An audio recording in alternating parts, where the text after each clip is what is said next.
Okay, let's unpack this. Welcome to the deep dive. This is where we take the sources you put together, articles, notes, all that research, and, well, we jump right in to find the core insights. Exactly. No fluff, just getting straight to what matters in the material. We're here to help you navigate it all. And today, we're looking at a really interesting figure from Maratha history, thanks to the material you sent over on Tukoji Angre. Yes, a naval commander. These notes and articles you've provided give us a good starting point. Our goal here is to figure out, who this Tukoji Angre was, what he was up to, and how he fits into that whole story of the Maratha Navy. And critically, based on your sources, we need to clear up a key potential confusion point right from the start. Good point. So let's dive in. Who exactly was Tukoji Angre? The sources identify him as. Tukoji Angre, sometimes spelled Angria, he was a commander, a naval officer, and importantly, part of that very well-known Angre family. Right. The Angres were huge in the Maratha Navy. And the timeline. The sources place him when exactly? Latter half of the 17th century, but really more into the early 18th century. That's his main period of activity. Okay, early 1700s. And that timeline is really important, isn't it? Because it addresses that question you mentioned. Precisely. The big question your sources seem to want clarified. Did Tukoji Angre serve directly under Chhatrapati Shivaji Maharaj? And the answer, looking at the dates you've highlighted from the material, is a clear no. Absolutely not. It just doesn't line up. Shivaji Maharaj's reign, his main active period, was roughly 1645 to 1680. He passed away in 1680. Okay. Then you have Kanhoji Angre, who's probably the most famous Angre admiral. He really established their naval power starting around, say, 1698, and he was dominant until his death in 1729. So even Kanhoji comes quite a bit after Shivaji's time. Correct. And Tukoji Angre, based on these sources, really steps onto the main stage after Kanhoji dies in 1729. Ah, I see. So Tukoji is definitely the next generation. He wasn't a contemporary of Shivaji Maharaj at all. That's the key takeaway from the timeline presented in your sources. He served under Shivaji's successors and operated within the Angre power structure built by his father, Kanhoji. There's just no record suggesting he ever met or served Shivaji Maharaj himself. None presented in the material you shared, no. He inherited a situation. He wasn't there at the very beginning with the founder. Got it. And speaking of that Angre family legacy, your sources emphasize how central they were, right? They became the Maratha Navy's chief admirals. They really did. Kanhoji Angre, in particular, gets the credit for building up this serious naval force along the Konkan coast, made them a real power, especially against the European traders and navies. But then, as you said, Kanhoji dies in 1729. The sources mention this as a turning point. What happened then? Well, that's where Tukoji really comes into the picture more prominently. The sources describe how Kanhoji's power didn't just pass to one person, it was divided among his sons. Oh, interesting. So Tukoji, Sambhaji, Manaji Angre, they were all involved. Yes. They carved up the command and the territory, essentially. So Tukoji is part of that phase, trying to continue the legacy, but also dealing with, family divisions after the main leader was gone. Okay, so he's in command, post-Kanhoji, with this strong naval force, but also internal family politics. Yeah. What kinds of things was he actually doing? What activities do the sources mention?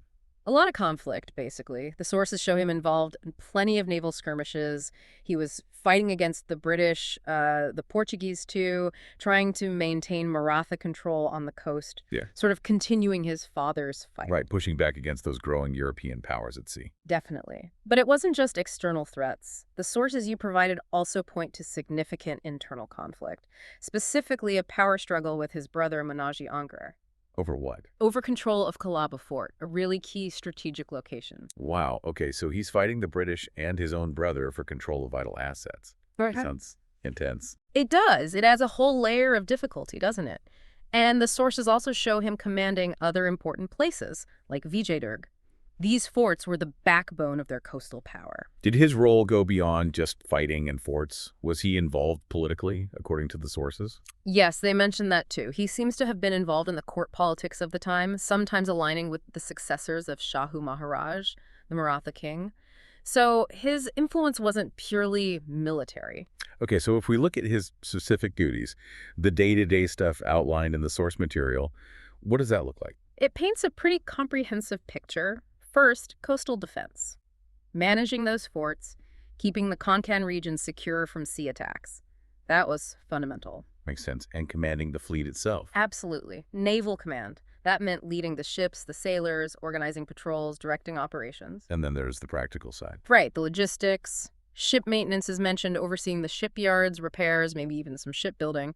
And also, importantly, managing the sea trade that passed through their waters. Ah, that point about regulating trade and collecting tribute or taxes from merchants.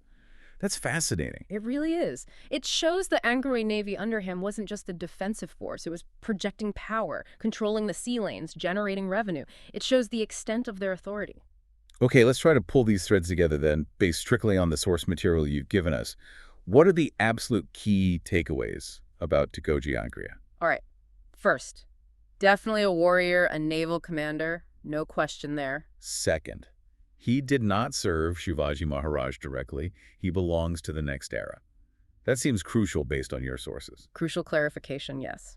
Third, he served under his father Kanhoji initially, but later acted more independently, though often alongside, or sometimes against, his brothers and interacting with the Maratha rulers. Okay. Fourth, his main contributions. Protecting the Maratha coastline, leading naval operations, and actively resisting the growing influence of the British and Portuguese, continuing that fight. Fifth, his major battles involved those coastal wars against European powers, but also those internal family fights, like the one over Colaba Fort. Exactly. Can't forget the internal dimension. And finally, sixth, his legacy, as presented in these sources, is really about his effort to maintain the Angre naval dominance after Kanhoji during a much more fragmented and challenging period. So, thinking about his overall significance, the sources suggest he's maybe not as famous as Kanhoji. Probably not, no. Kanhoji casts a long shadow, but Tukoji's role was still vital, according to this material. He was holding things together, wasn't he? Maintaining that naval presence in the early 1700s despite huge pressures. Yes, and those pressures were both external from the Europeans and internal, those family divisions the sources highlight. That split after Kanhoji's death must have really hampered things. Which makes his achievements, like holding on to key forts and keeping up the resistance, seem even more significant, perhaps. I think so. He was operating in a very complex, very difficult situation. His story, as laid out here, really exemplifies a wider historical point, doesn't it? Which is? The challenge successors face. How do you maintain the vision, the power, the unity established by a foundational figure like Shivaji or even like his own father, Kanhoji?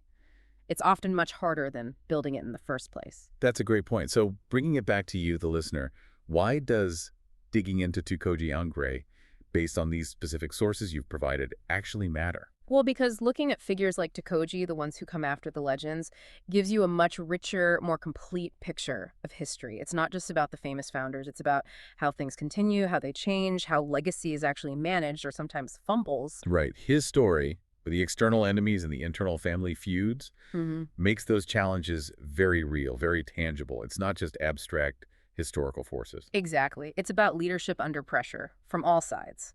And understanding his specific jobs, coastal defense, fort management, tribute collection, that gives you a concrete sense of how a historical naval power actually worked on the ground, or rather on the water. It makes it feel less like a history lesson and more like, well, real life back then. Hopefully, yeah. More grounded.